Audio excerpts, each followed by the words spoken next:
इस वक्त हमारी मौजूदगी इजराइल के पार्लियामेंट में है और यहाँ पर हमारे साथ इजराइल के सांसद हैं बोaz Bismuth. Sir, first of all, thank you so much for talking to us. Thank you. Our first question is, what is your take on this entire thing? And people are waiting then when this war will end. What would you like to have? It's long. It's going to be long. We never hide it from anyone. We said from day one, why is it long? A, because of the Gaza Strip, the way it is. The fact that with humanitarian aid and money that we also supplied the Gazawi people, Hamas terrorist group used it in order to build their tunnels. It's not tunnels, of like metro in France, like subway.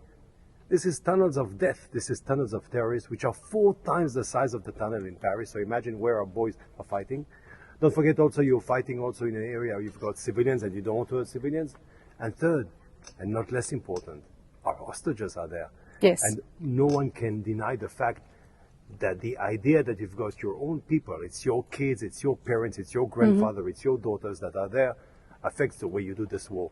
This is why it will be long. So there are many allegations by people of Gaza that, humanitarian aid is not reaching there and Israel is trying to stop. So what's your reaction on it? There is no one country in the world that I covered war. Before doing this profession, I sit here in the Israeli parliament. I used to be like you, a journalist. By the way, I loved my profession. I loved it. But there are moments in life where you have to serve the people, and that's what I'm doing today. And I covered war also. I covered the war in Kosovo. I covered the war in Iraq. I covered the war in Afghanistan. I've never seen boys like ours. The way, they are, the way they respect on the country's civilians, and more than that, humanitarian aid that floods into Gaza. More than 20,000 trucks till now. We're at war, a tough war. We have our hostages over there. And that will remind you also another thing, and your spectators must remember. Look at us Israelis. On the 7th of October, in the south of Israel, in our communities, in our little cities, in our kibbutzim over there, not only terrorists came inside, also civilians. Be'eri, you would see knife kitchens. They came, they slaughtered babies, and they took their toys. Yet, I'm helping civilians, because this is how I am, this is Israel. I respect international law, and I also respect humanitarian aid. And another thing, look how many allegations, we were attacked. People said, yes, you attacked Shifa Hospital, you remember at the beginning of the war. And then, I think it was Al Jazeera, I'm not sure.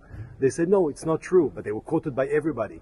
Now again, famine in Gaza, again, lie. So many lies, and why?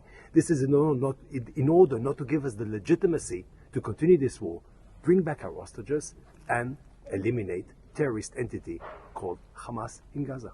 Last question, sir. When this war started, India was one of the country, our Prime Minister was one of the one who supported you guys and condemned this entire attack. Now, there are many labours in India who are waiting. Labour work is here and Indians are coming here. Many of labours are still here. So they are waiting when this when the door will open for them to come here and work. So first of all, India and their Prime Minister Modi are true friends of Israel. India is a friend. India is a great friend. And we do share the same values, and unfortunately we also share, we suffered from terrorism. I remember I followed them in the terrorist attack. It was very long, if you remember, in Oberoi and in the Taj Mahal. It was long, many hours. And we 26/11, yes. It was really, it was very, very tough. And India leadership cannot permit other terrorist attack. You defend your own nation, your people, and this is exactly what we're doing. Now, concerning workers that come to Israel, on one hand, in Israel, there is war. You can see in the south, in Gaza. Of course, in the north, you have a cycle of violence in order not to say a war, but it's tough and rough what's happening in the north. Yet you can see Israel still, tries and succeeds in continuing life as much as we can.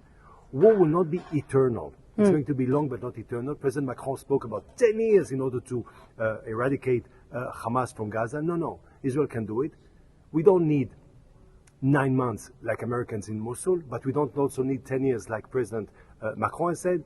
I do expect something like around 1 year, and we shall obtain our objectives, and our Indian friends will come and work in our country and share with us the pleasure of this amazing country that is Israel. So last question, please. How is the relationship with Iran? Well, Iran, I always make the difference between culture, amazing poets, Hafez, Saadi, Omar Khayyam with his Rubaiyat. My God, what a culture. And they were hijacked by those Ayatollah, by those, by those murderers, by those terrorists. Unfortunately, it's a revolutionary regime. Revolution never ends. And this is why when people signed the agreement, the nuclear agreement with Iran, I was against. Why? Because you sign it because, in fact, by signing this agreement on the 14th of July 2015 in Vienna, you recognize this horrific regime that today, when we're at war with Hamas, we're at war, I mean, we're in cycle of violence with Hezbollah, the Houthi are attacking us, the militia in Iraq. What do they have all in common?